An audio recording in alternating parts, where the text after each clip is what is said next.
Tras el funeral de mi esposo, mi hermana confesó que su hijo era de él y me mostró su testamento, cambiando el rumbo de todo mi futuro. Ya no sé ni por dónde empezar. Siento un nudo en la garganta, una presión constante que me impide respirar con normalidad. Tragar saliva se ha convertido en un esfuerzo titánico. La semana pasada enterré a mi esposo, a Fernando, el amor de mi vida. 15 años de risas, de complicidad, de construir un futuro juntos. Un futuro que ahora se desmorona entre mis dedos como arena fina, escurridiza, imposible de retener. Era un hombre maravilloso, de verdad, generoso hasta la médula, siempre dispuesto a ayudar a cualquiera que lo necesitara. Amable, con una paciencia infinita, incluso conmigo en mis peores momentos. Y su sonrisa, Dios mío, su sonrisa. Una sonrisa que iluminaba cualquier habitación, que podía disipar la tormenta más oscura. Todos lo querían, todos lo extrañan. Yo no sé cómo voy a seguir sin él. Me siento como un barco a la deriva, sin timón, sin rumbo, perdido en un mar de tristeza. El velorio fue en la casa familiar de Lima, esa enorme casona colonial llena de recuerdos agridulces. Recuerdo a mi abuela, sentada en su mecedora en el porche, contándonos historias fantásticas mientras el sol se ponía tras las montañas. Las tardes de verano en la piscina, el agua fresca contra mi piel, el olor a cloro y protector solar. Las navidades con toda la familia reunida alrededor de la enorme mesa del comedor, el tintineo de las copas, las risas, los villancicos. Ahora solo veo fantasmas, ecos de una felicidad que se siente tan lejana, tan irreal. Cada rincón de esa casa me recuerda a él, a nosotros. El olor a jazmín del jardín, que él mismo plantó con tanto cariño. Su sillón favorito en la sala, con la hendidura que su cuerpo había moldeado a lo largo de los años. Las fotos enmarcadas en el pasillo, testimonio silencioso de nuestra vida juntos, de nuestros viajes, de nuestros momentos felices. Cada imagen, cada objeto, cada aroma, me apuñala el corazón, un dolor sordo y constante que me acompaña a cada instante. Y en medio de todo este dolor, de esta vorágine de emociones, ahí estaba ella, mi hermana Claudia. Siempre presente, siempre cerca, como una sombra alargada e inquietante. Desde pequeñas, Claudia y yo hemos tenido una relación complicada, por decirlo suavemente. Siempre hubo una especie de rivalidad silenciosa, una tensión palpable que vibraba en el aire cada vez que estábamos juntas, una corriente subterránea que nadie más parecía notar. Ella siempre intentaba superarme en todo, como si estuviéramos en una competencia constante, una carrera sin meta definida. Si yo sacaba buenas notas, ella se mataba estudiando para sacar mejores, aunque la materia no le interesara en lo más mínimo. Si yo tenía un novio, ella buscaba uno más guapo, más rico, más exitoso, aunque no sintiera nada por él. Siempre sentí que me observaba, con esos ojos oscuros e impenetrables, esperando a que me equivocara, a que tropezara, para poder regodearse en mi fracaso. Fernando solía decir que eran celos, que Claudia me envidiaba. Es solo inseguridad, Gabriela, me decía, acariciando mi cabello y tratando de calmar mis inquietudes. No le dé importancia. Yo intentaba no darle importancia, pensaba que eran imaginaciones mías, producto de la inseguridad que siempre me había acompañado. Pero ahora, con Fernando en su ataúd y Claudia rondándome como un buitre, no estoy tan segura. Su presencia en el velorio, su constante apoyo, sus abrazos apretados y prolongados, todo se siente diferente, forzado, artificial, como si hubiera algo más detrás de esa fachada de tristeza, algo oscuro y siniestro que se ocultaba bajo la superficie. Una sensación inquietante que no logro descifrar me recorría el cuerpo como una descarga eléctrica, un hormigueo constante que me ponía la piel de gallina. Y ese mal presentimiento, esa opresión en el pecho, esa angustia que me apretaba el estómago, no me abandonaba. Como si algo terrible estuviera a punto de suceder, como si una tormenta se estuviera gestando en el horizonte, lista para desatar su furia sobre mí. Y tenía razón. Dios mío, cómo desearía haberme equivocado. Cómo desearía poder retroceder el tiempo, borrar ese día de mi memoria, volver a la ignorancia, a la falsa tranquilidad que precedió a la tempestad. Pero ya era tarde, el daño estaba hecho, la bomba estaba a punto de explotar. La rivalidad con Claudia Vie. De lejos, desde la infancia. Recuerdo un incidente en particular, tendría yo unos 8 años y ella 6. Mamá nos había comprado muñecas nuevas, idénticas, con el pelo rubio y los ojos azules. Yo, emocionada, la llamé a jugar, a recrear esas escenas de té y galletas que veíamos en la tele. Claudia, en cambio, Me arrebató la muñeca de las manos, la tiró al suelo y la pisoteó con sus pequeños zapatos de charol. Recuerdo el crujido del plástico, el sonido agudo que aún resuena en mi memoria. ¿Para qué quiero una muñeca igual a la tuya? Me espetó con una mirada de desprecio que no correspondía a su edad. Yo quiero una diferente, mejor. Mamá, por supuesto, la regañó, pero Claudia se limitó a encogerse de hombros, con una sonrisa petulante que me crispaba los nervios. Ese fue el patrón que se repitió a lo largo de nuestra infancia y adolescencia. Si yo destacaba en algo, ella se empeñaba en superarme, aunque no tuviera ningún interés real en la materia.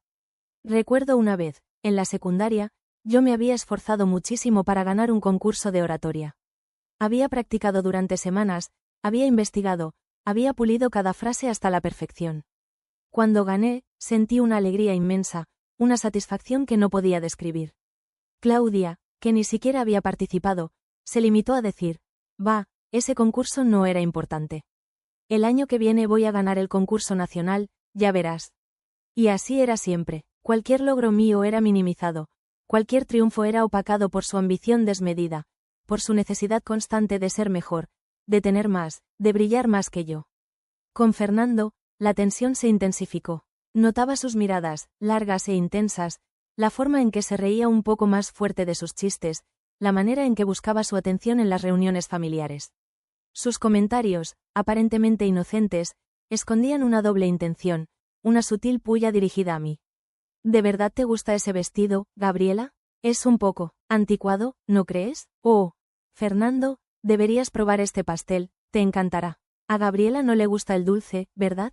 Pequeñas frases, aparentemente sin importancia, pero que me dejaban un sabor amargo en la boca, una sensación de incomodidad que no podía ignorar. Recuerdo una fiesta de cumpleaños, Fernando me había regalado un collar precioso, un delicado dije de oro con una pequeña esmeralda. Claudia, al verlo, exclamó, «¡Qué bonito! Es casi tan lindo como el que me regaló mi exnovio». Era de diamantes, ¿sabes? Sentí como si me hubieran dado una bofetada.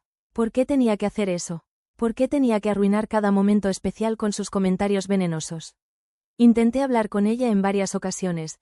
Intenté entender qué era lo que la motivaba, qué era lo que la hacía actuar de esa manera. Pero ella siempre lo negaba todo. «No seas tonta, Gabriela», me decía con una sonrisa condescendiente. «Eres demasiado sensible, solo estoy bromeando». Y yo, como una idiota, le creía. O quería creerle. Me convencía a mí misma de que eran imaginaciones mías, de que estaba exagerando, de que la culpa era de mi inseguridad. Ahora, mirando hacia atrás, me doy cuenta de lo ciega que fui. De lo ingenua que fui al pensar que Claudia era simplemente competitiva, que su comportamiento era producto de una rivalidad fraternal sin mayor importancia. No me di cuenta de la oscuridad que se ocultaba tras esa fachada de amabilidad, de la envidia enfermiza que la consumía por dentro. No me di cuenta de hasta dónde era capaz de llegar para conseguir lo que quería. Y ahora, con el peso de la verdad aplastándome el pecho, con la traición grabada a fuego en mi alma, me pregunto, ¿cómo pude ser tan ciega? ¿Cómo pude no darme cuenta de la víbora que tenía a mi lado, disfrazada de hermana? La respuesta, me temo, es mucho más dolorosa de lo que jamás hubiera imaginado. El entierro fue una ceremonia desgarradora. La llovizna fría de Lima calaba hasta los huesos, acentuando el temblor que me recorría el cuerpo.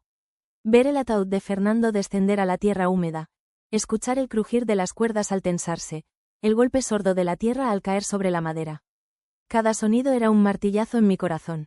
Los sollozos apagados de los presentes se mezclaban con el murmullo del viento entre las hojas de los cipreses, creando una melodía fúnebre que se me clavaba en el alma. Me aferraba al brazo de mi madre con una fuerza desesperada, sintiendo que las piernas me fallaban, que el mundo se inclinaba bajo mis pies. El rostro de mi madre, bañado en lágrimas, era un reflejo de mi propio dolor, un espejo que me devolvía la imagen de mi desolación. A mi alrededor, las caras borrosas de familiares y amigos se acercaban, me abrazaban, murmuraban palabras de consuelo que no alcanzaba a comprender. Asentía con la cabeza, musitaba agradecimientos en automático, como un autómata, sin realmente escuchar. Mi mente estaba en blanco, un vacío inmenso donde antes habitaban los recuerdos de Fernando, de nuestra vida juntos. Solo quería que se fueran todos, que me dejaran sola con mi dolor, con el silencio sepulcral que ahora llenaba mi mundo. Cuando la mayoría se había retirado, cuando la bruma del cementerio empezaba a disiparse, revelando la cruda realidad de la lápida con el nombre de Fernando, sentí una mano fría en mi hombro. Un escalofrío me recorrió la espalda. Era Claudia. Su toque, que antes me resultaba familiar, ahora me producía una repulsión instintiva. Gabriela, me dijo con una voz suave, casi un susurro, que contrastaba con el rugido de la tormenta que se desataba en mi interior. Necesito hablar contigo. Su mirada era perturbadora, una mezcla de tristeza, sí, pero también algo más, una especie de satisfacción contenida, un brillo extraño en sus ojos oscuros que me inquietaba profundamente. Sus labios, pintados de un rojo intenso que desentonaba con la solemnidad del momento, se curvaban en una mueca que no lograba descifrar. Me apartó del pequeño grupo de familiares que aún permanecían en el cementerio, llevándome hacia un rincón apartado, bajo la sombra lúgubre de un enorme ciprés. El aire a su alrededor parecía vibrar con una tensión palpable, una electricidad estática que me erizaba la piel. Mi corazón latía con fuerza, un tamborileo frenético en mi pecho que presagiaba la catástrofe inminente. Es sobre, Mateo, comenzó, jugueteando nerviosamente con un mechón de su cabello castaño, un gesto que siempre hacía cuando estaba nerviosa, un tic que yo conocía demasiado bien. Tragó saliva, con dificultad, como si las palabras se le atascaran en la garganta. Sus ojos, que antes evitaban los míos, ahora se clavaban en mí con una intensidad que me hacía sentir desnuda, vulnerable. Y entonces, con una voz quebrada, pero firme, pronunció la frase que destrozó mi mundo en 1000 pedazos, la detonación que hizo estallar la bomba de tiempo que llevaba años latiendo en silencio. Mateo, es hijo de Fernando. El tiempo se detuvo, el aire se congeló en mis pulmones, sentí un nudo en la garganta, una opresión en el pecho que me impedía respirar. Las palabras de Claudia resonaban en mi cabeza, una y otra vez, como un eco macabro. Miré a Claudia, incrédula, buscando en su rostro una señal, una pista que me dijera que todo era una broma, una pesadilla de la que pronto despertaría. Pero no la encontré, sus ojos, fijos en los míos, no mostraban ni una pizca de arrepentimiento, ni una sombra de duda. Solo una extraña serenidad, una calma inquietante que contrastaba con el caos que se desataba en mi interior. ¿Qué? ¿Qué estás diciendo? Balbuceé, con la voz ronca, apenas audible. Mis manos temblaban, mis dedos se crispaban, buscando algo a lo que aferrarse, un punto de apoyo en el abismo que se abría bajo mis pies. Claudia suspiró, una exhalación lenta y profunda, como si se liberara de un peso que la había oprimido durante mucho tiempo. Lo que oíste, Gabriela, respondió, con una voz firme que me heló la sangre. Mateo es hijo de Fernando. Tu esposo, era el padre de mi hijo. No, no podía ser. La tierra bajo mis pies pareció temblar, como si el propio Fernando se revolviera en su tumba ante semejante blasfemia. Sentí una oleada de náuseas, un mareo repentino que me obligó a apoyarme en el tronco rugoso del ciprés, la corteza áspera arañando mi piel a través del fino tejido del vestido negro. El mundo a mi alrededor se difuminaba, los sonidos se amortiguaban, como si estuviera sumergida en un líquido espeso y oscuro, el distante murmullo de las plegarias fúnebres transformándose en un zumbido ininteligible. Negué con la cabeza, repetidamente, las horquillas clavándose en mi cuero cabelludo, incapaz de procesar la información, de aceptar la magnitud de la traición. ¿Cómo puedes decir eso? Pregunté, con la voz entrecortada por los sollozos que comenzaban a emerger, un nudo de hielo formándose en mi garganta. ¿Cómo te atreves a pronunciar semejante mentira, en un momento como este? ¿Aquí, ahora? La incredulidad inicial dio paso a una furia ciega, una ola de calor que me recorrió el cuerpo desde los pies hasta la cabeza. La miré con los ojos encendidos, las pupilas dilatadas, el corazón latiéndome con fuerza contra las costillas, como si quisiera escapar de mi pecho, un pájaro atrapado en una jaula de huesos. ¿Qué pretendes, Claudia? ¿Qué diablos ganas con esto? Las palabras salían atropelladas, sin orden, impulsadas por la rabia que me consumía por dentro, un fuego que amenazaba con incinerarme. Eres una mentirosa, una maldita mentirosa, jugando con la memoria de mi esposo. Le grité, sin importarme que algunos de los familiares que aún permanecían en el cementerio se giraran para mirarnos, con expresiones de sorpresa, confusión y un incipiente morbo que me revolvía el estómago. Él jamás te habría hecho algo así. Él me amaba, me lo decía, me lo demostraba cada día. ¿Cómo puedes siquiera insinuar? La rabia me cegaba, me impedía pensar con claridad, me empujaba a actuar por puro instinto animal. Quería golpearla, arañarla, borrar esa sonrisa fría y calculadora que se dibujaba en su rostro, una sonrisa que ahora veía con una claridad aterradora, una sonrisa que había estado ahí, latente, durante todos estos años, agazapada bajo una máscara de falsa preocupación. Eres una víbora, Claudia. Siempre lo has sido.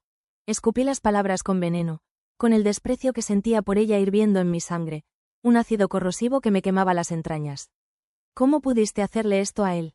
¿Cómo pudiste hacernos esto nosotros a nuestra familia, a nuestro amor? Mi voz se quebró, el grito transformándose en un sollozo gutural, un lamento animal que escapaba de lo más profundo de mi ser.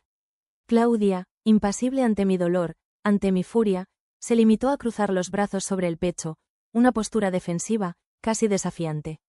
No estoy mintiendo, Gabriela, respondió con una frialdad que me geló la sangre, cada palabra como un dardo envenenado clavándose en mi carne. Mateo es su hijo, y tengo las pruebas para demostrarlo.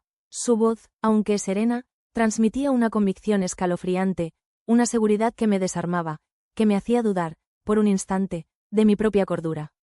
Las lágrimas corrían por mis mejillas, mezclándose con la lluvia fina que seguía cayendo, un llanto desgarrador que brotaba de lo más profundo de mi ser, un torrente de dolor, de rabia, de impotencia. Me sentía humillada, traicionada, devastada. El dolor por la pérdida de Fernando se mezclaba con una rabia incontenible, con la sensación de haber sido engañada, manipulada, utilizada como un peón en un juego macabro del que desconocía las reglas. Mi mundo se derrumbaba a mi alrededor, ladrillo a ladrillo, como una casa demolida por un terremoto, y la única culpable, la única responsable de mi desgracia, era la mujer que tenía enfrente, la mujer que se hacía llamar mi hermana, la mujer que había compartido mi infancia, mis secretos, mis alegrías, y que ahora, con una sola frase, había destruido todo lo que yo creía saber, todo lo que yo creía real. Te odio, Claudia. Grité, con todas mis fuerzas, con la voz rota por el dolor, las palabras desgarrándose en mi garganta. Te odio con toda mi alma. No te lo perdonaré jamás. Me tambaleé, las piernas flaqueando bajo el peso de la revelación, la visión borrosa por las lágrimas. Sentí una mano en mi brazo, sujetándome, impidiendo que me derrumbara por completo. Era mi madre, su rostro pálido y desencajado, sus ojos llenos de una angustia indescriptible. Gabriela, hija, murmuró, su voz temblorosa, calmate, por favor. Pero yo no podía calmarme. La bomba había explotado, y la onda expansiva me había arrasado por completo, dejándome a la deriva, perdida en un mar de dolor, de confusión, de una rabia que amenazaba con consumirlo todo. La rabia me cegaba, me impedía articular palabra. Solo podía mirarla, a esa cosa que se hacía llamar mi hermana, con un odio tan puro, tan visceral, que me quemaba por dentro. Su rostro, normalmente afilado y elegante, ahora se veía grotesco, deformado por la satisfacción malsana que brillaba en sus ojos oscuros. ¿Cómo podía estar tan tranquila? ¿Cómo podía mirarme a la cara, después de haberme clavado un cuchillo en el corazón, después de haber profanado la memoria de mi esposo con semejante mentira? Mi respiración se volvió errática, entrecortada por los sollozos que luchaban por salir. Sentía un sabor metálico en la boca, el preludio del vómito que amenazaba con subir por mi garganta. Pruebas, repetí con dificultad, la palabra sonando áspera, distorsionada por la rabia.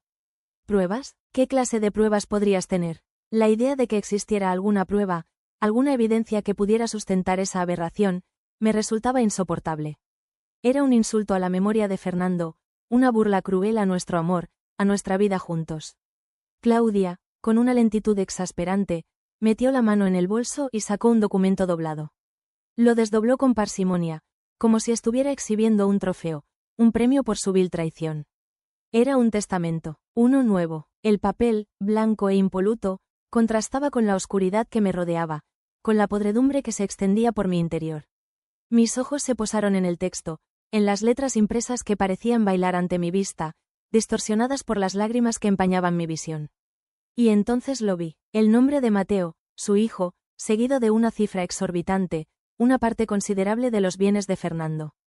Sentí como si me hubieran dado un segundo puñetazo, esta vez en el estómago, dejándome sin aliento, con las piernas temblorosas, a punto de desplomarme.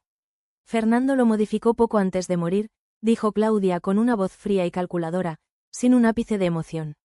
Sabía que Mateo era su hijo. Quería asegurarse de que estuviera bien cuidado. Cada palabra era una daga clavándose en mi corazón, un tormento insoportable que me destrozaba por dentro. ¿Fernando? ¿Mi Fernando? El hombre que amaba con cada fibra de mi ser, el hombre con el que había compartido mi vida, mis sueños, mis miedos. ¿Él había hecho esto? ¿Me había traicionado de la manera más cruel e inimaginable? No, no podía ser. Tenía que haber una explicación, una razón lógica para esta locura, para esta pesadilla que se negaba a terminar. Algunos familiares, que aún no se habían marchado del cementerio, se acercaron, atraídos por el altercado. Sus rostros, borrosos a través de la cortina de lágrimas que nublaba mi visión, reflejaban una mezcla de curiosidad, incredulidad y lástima. Murmuraban entre ellos, cuchicheaban palabras que no alcanzaba a comprender, pero que intuía que eran sobre mí, sobre esta situación surrealista que se desarrollaba ante sus ojos. Me sentía expuesta, vulnerable, como un animal herido en el centro de un circo romano, observada por una multitud sedienta de sangre. ¿Pruebas de ADN? Pregunté con voz ronca, aferrándome a la última esperanza, a la posibilidad, por remota que fuera, de que todo esto fuera una farsa, una mentira elaborada por mi hermana. Tienes que tener pruebas de ADN, ¿verdad? La pregunta sonó más como una súplica, una plegaria desesperada dirigida a un Dios que parecía haberme abandonado. Claudia sonrió, una sonrisa triunfal que me revolvió el estómago. Por supuesto, respondió, sacando otro documento de su bolso. Aquí están, todo es legal, Gabriela. Mateo es el heredero legítimo de Fernando. Acéptalo. Las palabras resonaron en el aire frío y húmedo del cementerio, como una sentencia inapelable, un veredicto que sellaba mi destino. En ese momento, el mundo se derrumbó a mi alrededor. La lluvia, que antes era una llovizna fina, se convirtió en un aguacero torrencial, como si el cielo llorara conmigo, compartiendo mi dolor, mi desesperación. Sentí que las piernas me fallaban, que el suelo se abría bajo mis pies.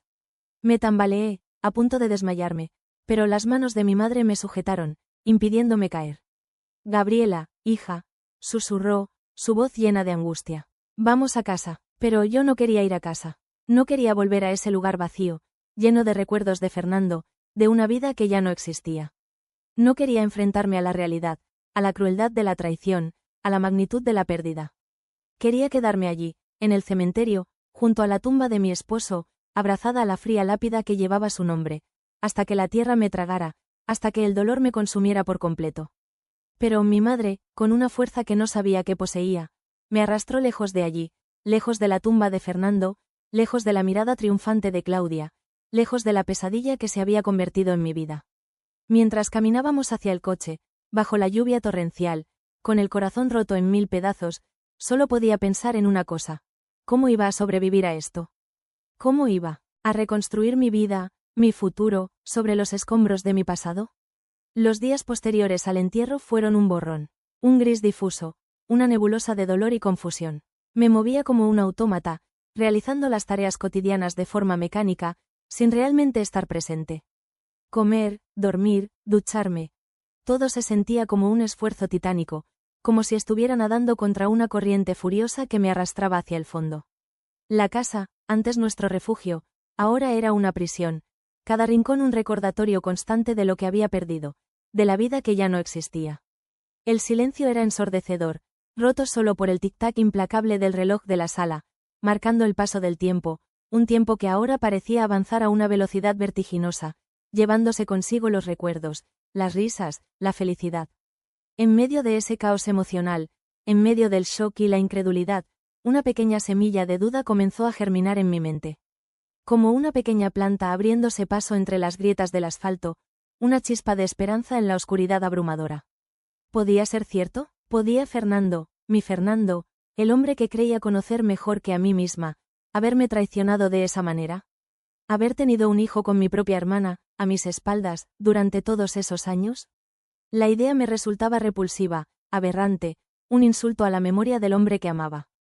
Pero la imagen del testamento, del nombre de Mateo escrito en tinta negra sobre el papel blanco, la frialdad en la voz de Claudia, la seguridad con la que había afirmado su mentira. Todo eso me perseguía, me atormentaba, me impedía dormir. Empecé a recordar pequeños detalles, incidentes aparentemente sin importancia que ahora, a la luz de la revelación de Claudia, cobraban un nuevo significado. Las miradas furtivas de Claudia hacia Fernando, sus comentarios ambiguos, su constante necesidad de estar cerca de él. ¿Había estado ciega todo este tiempo? ¿Había ignorado las señales, las pistas que estaban justo frente a mis narices? La culpa me carcomía por dentro, un ácido corrosivo que me disolvía las entrañas. ¿Cómo pude ser tan ingenua? ¿Cómo pude no darme cuenta de lo que estaba sucediendo? La duda se convirtió en una obsesión. Necesitaba saber la verdad, aunque me destrozara. Contraté a un abogado, un hombre serio y eficiente, recomendado por una amiga de la familia. Le conté todo, con la voz entrecortada por los sollozos, con las manos temblorosas, con el corazón latiéndome con fuerza en el pecho. Le entregué el testamento, las supuestas pruebas de ADN, cada pedazo de información que Claudia me había dado. El abogado me escuchó con atención, con una expresión impasible que no me permitía adivinar sus pensamientos. Cuando terminé, me miró con una mezcla de compasión y profesionalismo. Haremos todo lo posible para llegar al fondo de esto, señora, me dijo con una voz tranquilizadora. Revisaremos el testamento, las pruebas de ADN, todo. Buscaremos cualquier inconsistencia, cualquier irregularidad. Le prometo que descubriremos la verdad. Sus palabras, aunque medidas, me dieron un pequeño rayo de esperanza, un atisbo de luz en la oscuridad que me envolvía. Los días se convirtieron en semanas, y la angustia se intensificaba. Revisaba una y otra vez las fotos de Fernando, buscando en su rostro alguna señal, alguna pista que me dijera que todo era una mentira, que él jamás me habría traicionado de esa manera. Pero solo encontraba la imagen del hombre que amaba, del hombre que creía conocer, del hombre que ahora estaba muerto, llevándose consigo la verdad. Una tarde, mientras revisaba algunos documentos antiguos de Fernando, encontré una carta de amor que él me había escrito hacía años, en nuestro aniversario. La leí con los ojos llenos de lágrimas, recordando la emoción con la que la había recibido, la felicidad que habíamos compartido. Y entonces, al llegar al final de la carta, me di cuenta de algo. La firma de Fernando en la carta era diferente a la firma del testamento. No era una diferencia drástica, pero era perceptible. Un pequeño detalle, casi imperceptible, pero que para mí, en ese momento, fue como una revelación. Corrí al teléfono y llamé al abogado. Creo que tengo algo, le dije con la voz temblorosa por la emoción. Algo que podría probar que el testamento es falso. El abogado me pidió que le llevara la carta, junto con otros documentos con la firma de Fernando. Los analizó con detenimiento, comparándolos con la firma del testamento. Y entonces, con una expresión seria, me confirmó mis sospechas. La firma del testamento es una falsificación, señora, me dijo con una voz grave. Es muy probable que todo esto sea una mentira. Sus palabras fueron como un bálsamo para mi alma herida, una inyección de adrenalina que me devolvió la fuerza, la determinación. Sabía que tenía que luchar, que tenía que desenmascarar a Claudia, que tenía que limpiar el nombre de Fernando, aunque me costara la vida. Las semanas siguientes fueron un frenesí de actividad. El abogado, con una eficiencia que me sorprendía y me reconfortaba a partes iguales, se movió con la precisión de un cirujano.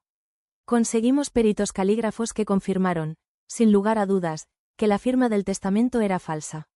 Una falsificación burda, dijeron, casi insultante en su simpleza. Me costó creer que Claudia hubiera podido ser tan torpe, o tan arrogante. ¿Realmente pensó que se saldría con la suya? La rabia, que había disminuido un poco durante la investigación, volvió con fuerza, un volcán en erupción en mi interior. La sensación de traición, de haber sido engañada de la manera más vil, me quemaba las entrañas. Pero lo peor estaba por venir. Las pruebas de ADN que Claudia había presentado también eran falsas. Manipuladas. No sé cómo lo hizo, ni quiero saberlo. Solo sé que todo era una elaborada mentira, una trama urdida con la única intención ¿de qué? ¿De quedarse con el dinero de Fernando? ¿De humillarme? ¿De vengarse de mí por alguna ofensa imaginaria que yo ni siquiera recordaba?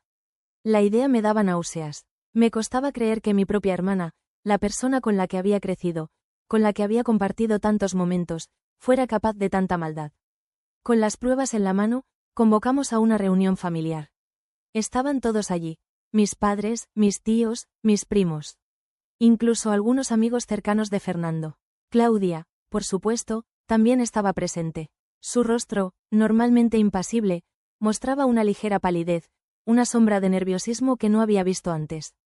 Me miré al espejo antes de entrar a la sala. Apenas me reconocía. Las ojeras profundas, la piel cetrina, la mirada apagada. La mujer que me devolvía la mirada era un fantasma de la que había sido. Pero en el fondo de esos ojos cansados, brillaba una pequeña llama, una chispa de determinación. Hoy, la verdad saldría a la luz. Frente a todos, con la voz temblorosa al principio, pero ganando firmeza a medida que avanzaba, revelé la verdad. Mostré los informes de los peritos, las pruebas que demostraban, sin lugar a dudas, que Claudia había mentido, que había falsificado el testamento, que había manipulado las pruebas de ADN. El silencio en la sala era sepulcral. Las caras de mis familiares, antes llenas de confusión y dudas, ahora reflejaban una mezcla de asombro, indignación y lástima. Lástima por mí, por haber sido víctima de semejante engaño. Lástima por Claudia, por haber caído tan bajo. Claudia, al verse descubierta, intentó defenderse. Balbuceó excusas, acusaciones sin fundamento, intentó desviar la atención, culpar a otros. Pero ya era tarde, nadie le creía, su credibilidad se había evaporado, como el humo en el viento. Había quedado expuesta ante todos, como la mentirosa y manipuladora que era. La victoria, sin embargo, se sentía agridulce. Había limpiado el nombre de Fernando, había demostrado que él no me había traicionado. Pero el precio que había tenido que pagar era demasiado alto. Había perdido a mi esposo, y ahora, también había perdido a mi hermana. La mujer que tenía enfrente, la mujer que se derrumbaba en un mar de lágrimas y reproches, ya no era mi hermana. Era una extraña, una persona a la que no conocía, a la que no quería conocer. Ahora, soy la única heredera de Fernando. Tengo su casa, sus bienes, sus recuerdos. Pero todo se siente vacío. Sin él, todo carece de sentido. Me despierto cada mañana en la cama que compartíamos, en la casa que construimos juntos, y el vacío que siento en el pecho es insoportable. El silencio me aturde, me ahoga. Echo de menos su voz, su risa, su toque. Echo de menos su presencia, su calor, su amor. Y luego está Claudia. No la he vuelto a ver desde aquel día. No he contestado sus llamadas, ni sus mensajes. No quiero verla, no quiero oír su voz. El daño que me ha causado es irreparable. La herida que ha abierto en mi corazón es demasiado profunda. No sé si algún día podré perdonarla. No sé si algún día podré volver a mirarla a la cara sin sentir esa mezcla de dolor, rabia y decepción. He cortado toda relación con ella y su familia. Sus hijos, mis sobrinos. No quiero tener nada que ver con ellos. Sé que es duro. Sé que ellos no tienen la culpa de las acciones de su madre. Pero no puedo soportar verlos, sin pensar en la mentira que Claudia construyó a su alrededor, en el daño que ha causado a todos. Me siento culpable, sí, pero no puedo evitarlo. Necesito distancia, necesito tiempo, necesito sanar.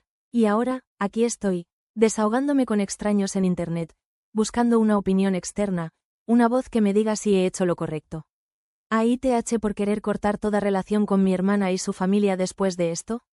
¿Exageré al exponerla públicamente? No lo sé, ya no sé nada, solo sé que estoy cansada, que estoy rota, que necesito ayuda.